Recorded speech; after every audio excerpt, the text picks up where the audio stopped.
예수님은 이제 천국에 대한 7가지 비유를 다 마치셨습니다. 근데 오늘 본문 51절을 보면 말씀을 마치시면서 제자들에게 이 모든 것을 깨달았느냐라고 질문하십니다. 예수님은 여러 말씀을 많이 하셨지만 이렇게 확인하는 질문을 하는 경우는 흔치 않습니다. 왜 이런 질문을 하셨을까요? 그것은 무엇보다도 천국이라는 주제가 중요하기 때문입니다. 만약 천국이라는 실제가 없다면 우리의 구원은 헛된 것입니다. 천국이 없다면 영생도 의미가 없습니다. 천국이 없다면 부활이 무슨 의미가 있겠습니까? 우리는 이 세상에 잠깐 살고 있기 때문에 우리는 이 세상에 살고 있기 때문에 이 세상을 실제라고 생각합니다. 그러나 이 세상은 잠깐입니다. 아주 순식간에 지나갑니다. 살아있다는 것처럼 비현실적인 것이 없습니다. 그래서 일장춘몽이라고 말하지 않습니까? 우리가 이렇게 멀쩡하게 살아있지만 죽으면 끝입니다. 그래서 예수님은 우리 가운데서 말씀하십니다. 너희들이 내가 말한 이 모든 것을 다 깨달았느냐? 바로 우리가 실제하는 것은 현실이 아니라 천국이기 때문입니다. 현실은 잠깐이지만 천국은 영원합니다. 영원한 천국에 비하면 우리의 이 세상에서의 삶은 아주 잠깐이며 눈 깜짝할 새입니다. 그래서 이 천국의 비유를 깨달았느냐라고 물으신 것입니다. 특별히 예수님이 마태복음 13장에서 천국의 말씀을 하실 때 몇 가지 세심한 배려를 하신 것을 볼 수 있습니다. 첫 번째로 천국을 설명하실 때 직설법으로 하지 아니하시고 비유로 설명하셨습니다. 비유 중에서도 아주 실제적인 일상적으로 누구나 경험할 수 있는 실생활에서 비유를 하셨습니다. 이 비유를 통하여서 우리가 쉽게 깨달을 수 있도록 하신 것입니다. 두 번째로 7가지 비유를 통해서 다양하게 천국에 대해서 말씀하셨습니다. 이것은 예수님의 생애를 한 복음서에만 기록하지 않고 마태, 마가, 누가, 요한복음을 통해서 네 방향에서 입체적으로 예수님의 생애를 볼 수 있도록 한 것과 마찬가지입니다. 천국을 한 면으로만 보는 것이 아니라 7가지 면에서 볼 수 있도록 예수님이 배려하신 것입니다. 세 번째로 예수님이 천국을 비유로 설명하실 수밖에 없었는데 사람들이 오해할 소지가 너무 많기 때문입니다. 그래서 이러한 오해할 소지가 많을 때는 제자들에게 직접 설명하셔 주셨습니다. 씨 뿌리는 비유의 뜻은 이러하고 가라지 비유의 뜻은 이러하다. 이렇게 오해하지 않도록 차분하게 설명을 해주셨습니다. 그러고 나서 예수님은 비유 전체를 종합적으로 이해하도록 질문하십니다. 이 모든 것을 깨달았느냐? 그렇다면 여러분은 천국을 어느 정도 이해하고 계십니까? 우리가 과거에 가졌던 천국에 대한 선입견을 버리고 예수님이 제시하시는 새로운 천국관을 여러분 이해하셨습니까? 예수님은 이것을 묻고 있는 것입니다. 이러한 예수님의 질문에 사람들은 그러하오이다 라고 대답했습니다. 알았다라는 뜻입니다. 예수님이 의도하신 모든 것을 제자들이 다 알았다고 보기는 어렵습니다. 그러나 예수님은 알았다라는 그 말을 통해서 이제 더 놀라운 진리로 그들을 인도하십니다. 그것이 바로 오늘 본문의 말씀입니다. 예수께서 이르시되 그러므로 천국의 제자된 서기관마다 마치 새 것과 옛 것을 그 곳간에서 내오는 집주인과 같다라고 말씀하십니다. 이 말씀도 하나의 비유인데요. 7가지 천국 비유를 결론 짓는 말씀입니다. 천국을 통합적으로 생각해 볼 때 그것은 마치 천국의 제자된 서기관이 곳간의 창고에서 물건을 내오는 것과 같다라고 말씀하신 것입니다. 우리는 이 마지막 비유를 이해하기 위해서 예수님이 사용하신 천국의 제자된 서기관 이 말을 살펴보아야 합니다. 예수님은 바리새인과 더불어 서기관들을 향하여서 신랄하게 비판하시면서 야단을 치시고 저주하셨습니다. 특히 마태복음 23장에서는 화 있을진저 이렇게 7번이나 말씀하십니다. 이 말은 저주받을지어다 이런 뜻입니다. 근데 예수님은 여기에서 서기관이라는 단어를 천국을 잘 이해하는 사람으로 그렇게 사용하고 계십니다. 그렇다면 먼저 서기관이 어떤 사람인지를 이해할 필요가 있습니다. 서기관은 에스라 시대 때부터 내려온 사회 종교 교육입니다. 서기관은 원래 아주 귀한 하늘의 직책이었습니다. 하나님의 율법을 읽고 옮겨 쓰고 해석하는 사람으로 오늘날로 말하면 말씀의 해석자요, 말씀의 선포자요, 율법학자입니다. 예를 들어 에스라가 그런 사람이었습니다. 여러분 구약에서 에스라서를 읽다 보면 에스라가 어떤 위치에 있는지 어떤 영향력을 끼쳤는지 여러분 알게 될 것입니다. 서기관들은 하나님의 말씀과 구전을 잘 보존하고 해석하고 전달했습니다. 다시 말하면 율법의 문자적 해석의 전문가들이었습니다. 그런데 이 서기관들의 원래의 의미를 상실하고 시간이 흐르면서 위선적인 종교 사기꾼의 모습으로 전락해가고 타락하는 것을 볼 수 있게 됩니다. 가장 종교적이고 하나님을 잘 믿는 것처럼 보이지만 뒤에서는 돈을 사랑하고 권력을 사랑했던 것입니다. 하나님의 이름을 팔아서 제도의 이름을 팔아서 종교적으로 억압하고 사기를 쳐서 자기의 욕심을 만족시켰습니다. 그래서 예수님은 이들에게 화 있을진저라고 말씀하신 것입니다. 그런데 예수님은 놀랍게도 이렇게 비판했던 서기관의 이름을 역설적으로 사용함으로써 본래의 서기관의 뜻을 되찾고자 하셨습니다. 천국을 바로 깨닫는 사람은 천국의 제자된 서기관과 같다. 이렇게 말씀하십니다. 이 사람만이 천국의 보화를 꺼내올 수 있습니다. 이것이 안 되면 천국의 보화를 꺼내올 수 없습니다. 이제까지 천국에 대한 여러 비유를 우리가 들었습니다. 그러나 아무리 천국이 좋아도 그것이 자기와 상관이 없으면 아무 소용이 없습니다. 아무리 그곳에 엄청난 축복이 있다 할지라도 천국에 있는 그 보화를 꺼내올 수 없다면 나와 상관이 없는 것입니다. 그러므로 천국의 참된 백성이 되려면 먼저 천국의 제자된 서기관이 되어야 합니다. 그러면 천국의 제자된 서기관은 천국과 무슨 상관이 있을까요? 이 비유를 깨닫기 위해서는 그 시대적인 배경을 알아야 합니다. 비유의 배경은 동양 문화권에서 흔히 볼 수 있는 전경입니다. 농촌에서 농사를 짓습니다. 농사를 지으면 그 농산물을 저장하는 고가리, 창고가 꼭 필요합니다. 왜냐하면 자신이 다 소비를 하거나 아니면 이제 다 팔 수 없기 때문이죠. 그래서 곳간에다 남은 농산물을 저장합니다. 집주인이라는 말은 동양적인 가부장적인 제도 하에서의 집주인입니다. 요즘은 가부장적인 제도가 다 무너져서 가장의 권위가 많이 떨어졌습니다. 그렇지만 몇십 년 전만 하더라도 가장은 거의 독재자로서 그렇게 존재했습니다. 바로 이런 가정 안에서 절대적인 권력을 가진 사람, 가정의 지배자, 가정의 왕이 바로 집주인으로 묘사되는 것입니다. 그런데 농가의 창고에는 농산물만 있는 것이 아닙니다. 거기에는 음식도 있고 옷도 있고 각종 농기구 등 생활에 필요한 것들이 다 있습니다. 도자기도 보관해두고 그림도 보관해둡니다. 이것이 창고의 역할입니다. 시골 농가에 가면 그 사람이 얼마나 부자인가, 그것은 바로 창고가 얼마나 큰가에 비례합니다. 그 창고에는 새 것도 있고 옛 것도 있습니다. 근데 조심할 것은 옛 것이라고 나쁜 것이 있고 새 것은 좋은 것이다, 이런 뜻이 아닙니다.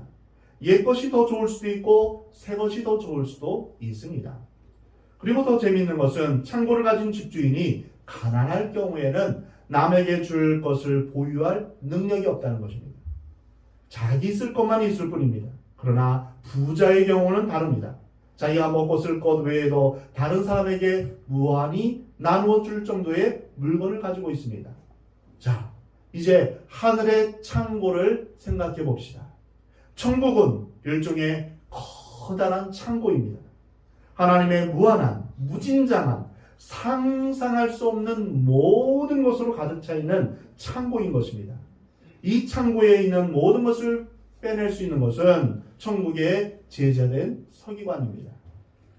주인이 창고에서 옛 것과 새 것을 빼내는 것처럼 천국의 제자된 서기관, 진정으로 천국의 의미를 깨달은 사람은 하나님이 예비해 두신 풍성한 신령한 축복들, 엄청난 하늘의 보화들을 실생활에서 많이 빼내어 사용할 수 있습니다. 이것이 오늘 본문 말씀이 설명하는 내용입니다. 큰 창고, 무한히 넘쳐 흐르는 어마어마한 물건이 쌓여있는 창고를 생각해 보십시오.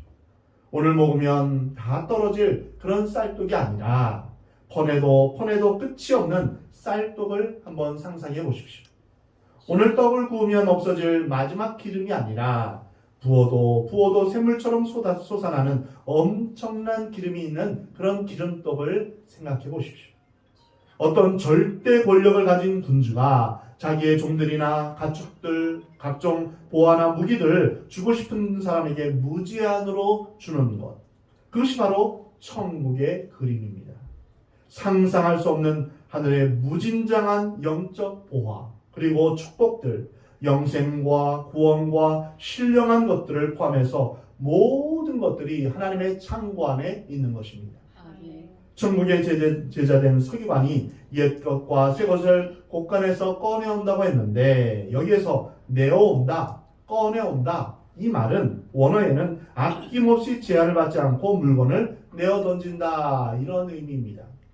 퍼내도 끝이 없는 하나님의 창고입니다. 그런 의미에서 그리스도인은 또 천국의 제자된 서기관은 무한한 하나님의 영적인 축복을 꺼내어 쓰는 사람들입니다. 서기관이 창고에서 새 것과 옛 것을 마음대로 꺼내어 쓴다고 했는데 그러면 새 것과 옛 것은 무엇을 의미할까요? 이것은 서기관이라는 단어와 연관지어 생각해보면 그 뜻을 분명히 알 수 있습니다. 서기관은 어떤 사람입니까? 율법과 선지자의 모든 글과 교훈에 관한 것을 지키고 그것을 복사하고 해석하고 선포하는 사람입니다. 그들은 하나님의 말씀을 전심전력으로 연구합니다. 이것이 바로 옛 것에 해당하는 구약의 하나님의 말씀입니다. 그러면 새 것은 무엇일까요? 지금 제자들이 예수 그리스도로부터 율법에 대한 새로운 해석을 듣게 됩니다. 마태복음 5장을 보면 너희가 이전에는 이런 것을 들었으나 이제는 나는 너희에게 이르노니 하면서 율법을 새롭게 해석해 주십니다. 바로 천국에 대한 말씀을 듣는 것입니다. 이와 같은 것이 바로 신약에 나타난 하나님의 말씀입니다. 구약과 신약의 엄청난 천국의 보화를 천국의 제자된 서기관들 통하여서 나오게 되는 것입니다. 결국 이 비유의 말씀을 통해서 우리가 깨닫는 것은 천국이란 엄청난 말씀의 보화라는 것입니다. 하나님의 말씀 안에 천국이 담겨져 있다는 것입니다. 하나님의 은혜의 창고에는 끝없이 풍성한 말씀이 있습니다. 이것은 마치 집주인이 필요에 따라서 꺼내오듯 무한하고 풍성한 하나님의 생명의 말씀을 구약과 신약에서 퍼오는 것을 의미합니다. 여러분, 말씀 안에 영생이 있습니다. 말씀 안에 구원이 있습니다. 말씀 안에 기쁨이 있습니다. 말씀 안에 만족이 있습니다. 말씀 안에 기적이 있습니다. 무엇을 먹을까? 무엇을 마실까? 무엇을 입을까? 염려하지 말라. 이는 다 이방인들이 구하는 것이다. 너희는 먼저 그의 나라와 그의 의를 구하라. 그리하면 이 모든 것을 너희에게 더하시리라. 아멘. 하나님은 우리에게 일용할 양식을 주시겠다고 약속하셨습니다. 먹고 입고 필요한 것을 주십니다. 걱정한다고 우리의 머리털이 검게 되지 않습니다. 하나님께서는 우리 육신의 모든 것을 다 채워 주십니다. 병을 고쳐 주십니다. 하나님께서는 우리에게 영원한 생명과 부활을 주십니다. 그것이 이 말씀 안에 있는 것입니다. 성경 안에 천국이 있습니다. 성경 안에 예수 그리스도가 있습니다. 성경 안에 기적이 있는 것입니다. 너희는 마음에 근심하지 말라. 하나님을 믿으니 또 나를 믿으라. 근심 걱정이 있는 사람에게 하나님은 평안과 위로를 주십니다. 그 말씀이 어디에 있습니까? 천국의 곳간에서 꺼내오는 것입니다. 외롭고 고독한 분들이 있습니까? 너무 염려하지 마십시오. 우리는 더 이상 외로울 필요도 고독할 필요도 없습니다. 영원한 나의 친구 예수 그리스도가 우리와 함께 계시기 때문입니다. 아멘. 두려워하지 말고 놀라지 말라. 내가 어디로 가든지 내 하나님 여호와가 너와 함께 하느니라. 아멘. 내가 너를 굳세게 하리라. 참으로 너를 도와주리라. 참으로 나의 의로운 오른손으로 너를 붙들리라. 이 말씀들이 모두 성경 안에 있습니다. 그런데 불행한 사람은 교회 나오면서도 천국이 있는지 없는지 모르고 사는 사람들입니다. 오늘 당신이 죽으면 천국에 갈 수 있습니까? 이렇게 물으면 글쎄요, 죽어봐야 알겠는데요. 이렇게 머리를 긁적이면 말씀을 이해하지도 믿지도 않는 것입니다. 교회 나오면서도 근심과 걱정과 온갖 짐을 지고 천국과 상관없이 하나님과 상관없이 살아가는 사람들이 있습니다. 기도는 기도일 뿐 인간적인 고민을 내려놓지 못하고 날마다 자신의 짐을 부여잡고 고민하는 사람들이 있습니다. 참으로 불행한 사람입니다. 내 짐을 여호와께 맡기라.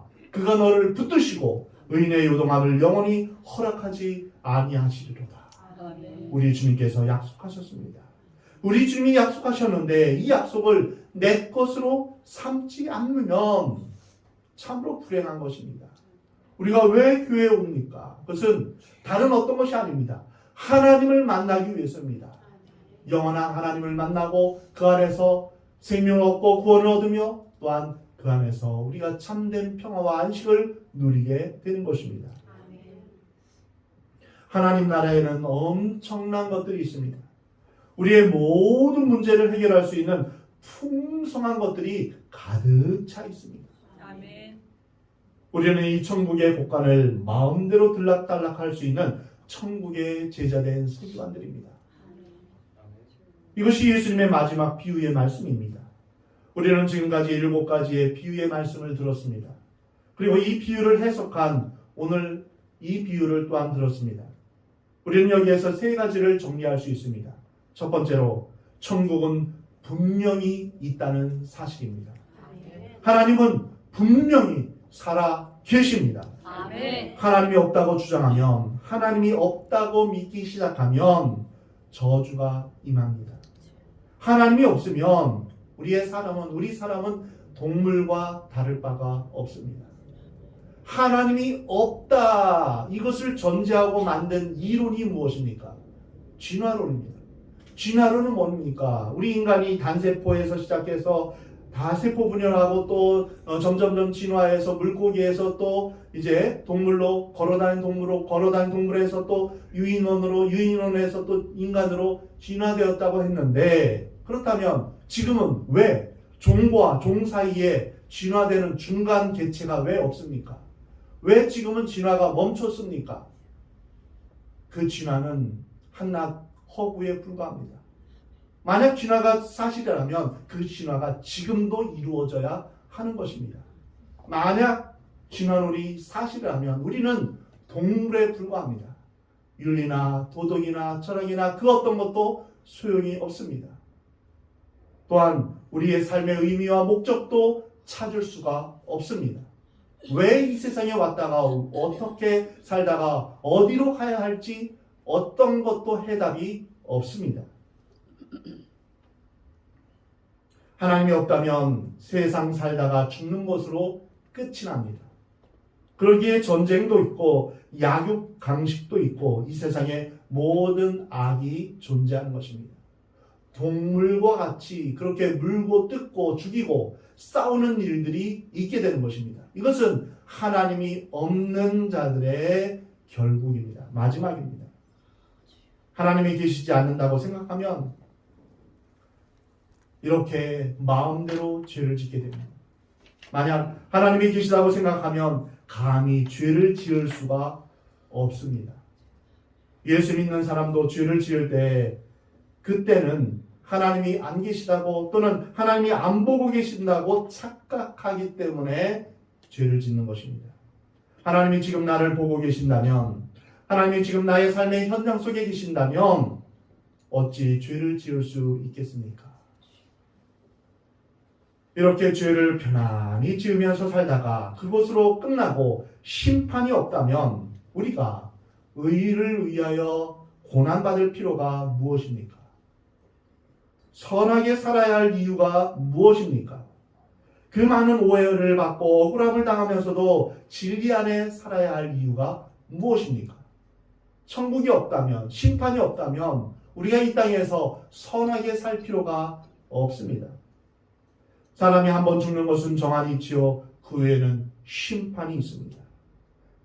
그러기에 하나님이 없다는 생각은 심판을 생각하지 않기에 자기 마음대로 범죄하게 됩니다. 그래서 무서운 결과를 낳게 됩니다. 평생 잘 먹고 잘 사는 것, 그것이 제일 행복한 것이 아닙니다. 현실은 잠깐이요, 천국은 영원합니다. 이것을 믿는 사람은 현실을 경건하게, 진실하게, 그리고 의롭고 정직하게 살아갑니다. 천국이 있는 것을 믿는다면 우리가 가장 기뻐하며 가야 할 곳은 바로 장례식입니다.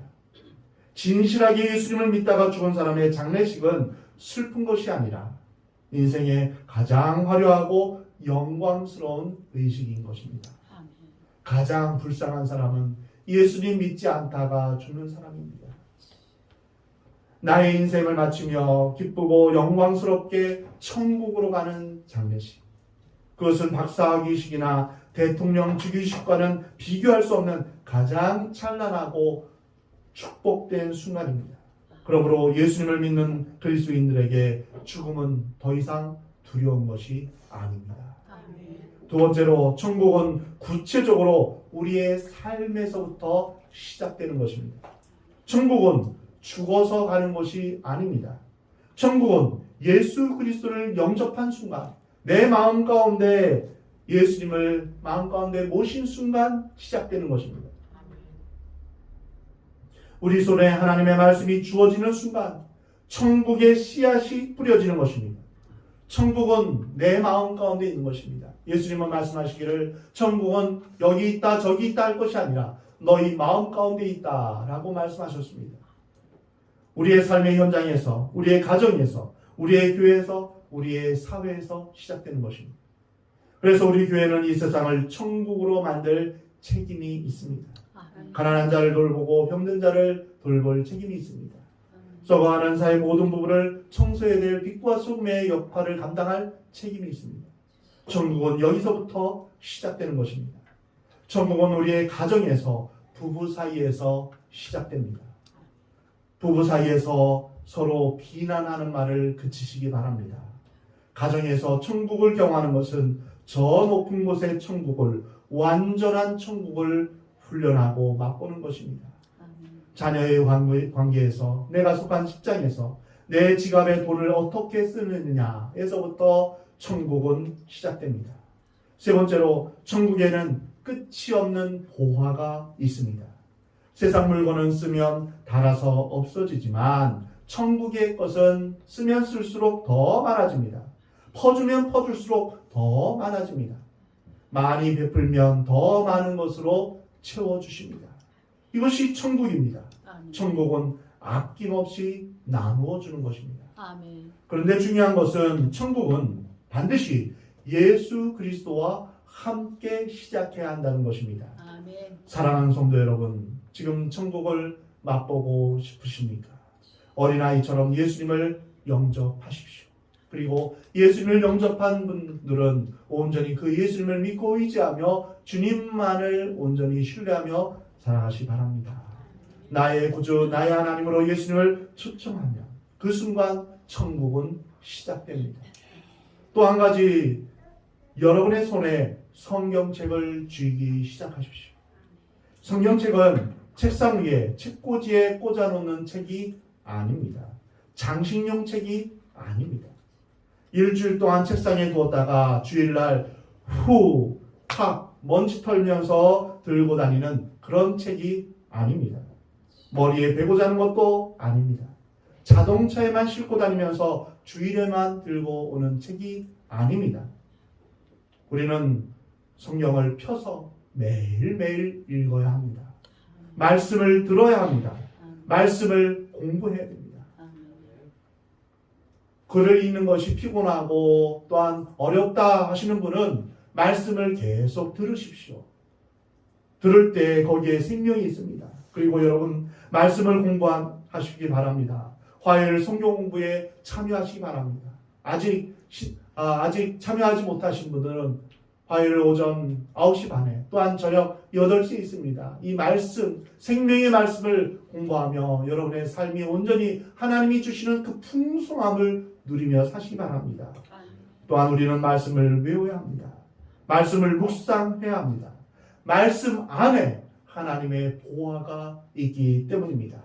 말씀 안에 있는 보화를 캐내어서 가지는 사람만이 그 보화를 소유할 수 있습니다. 그리고 그 깨닫게 된 귀한 말씀을 여러분의 삶에 적용하는 복된 삶이 되시기 바랍니다. 말씀 안에 생명이 있습니다. 사람이 떡으로만 사는 것이 아니요 하나님의 입에서 나오는 모든 말씀으로 사는 줄 여러분 믿으시기 바랍니다. 말씀 안에 구원이 있습니다. 말씀 안에 승리의 길이 있습니다. 말씀 안에 천국이 있습니다. 말씀 안에 능력이 있습니다. 말씀 안에 지혜가 있습니다. 천국의 비유 첫 번째가 씨 뿌리는 비유인 것은 바로 천국이 하나님의 말씀이 뿌려질 때 그 뿌려진 씨앗이 우리의 마음 가운데서 자라나며 천국은 시작되는 것을 의미합니다. 사랑하는 성도 여러분 모두 하나님의 풍성한 말씀의 창고, 은혜의 창고에서 값진 영적 보화를 꺼내어 쓰는 서기관이 되시기를 우리 하나님은 원하십니다. 그리고 기도의 때마다 하나님 앞에 와서 하나님 앞에 전심으로 기도할 때 그 모든 보화들이 내 것이 되는 것임을 여러분 기억하시며 온전히 그러한 경험이 여러분 가운데 있기를 주의 이름으로 축원합니다. 여러분 모두 풍성한 하나님의 곳간에 있는 보물들을 찾아내어 언제나 생명력 넘치고 능력 있는 우리 주님의 제자가 되기를 우리 하나님은 원하십니다.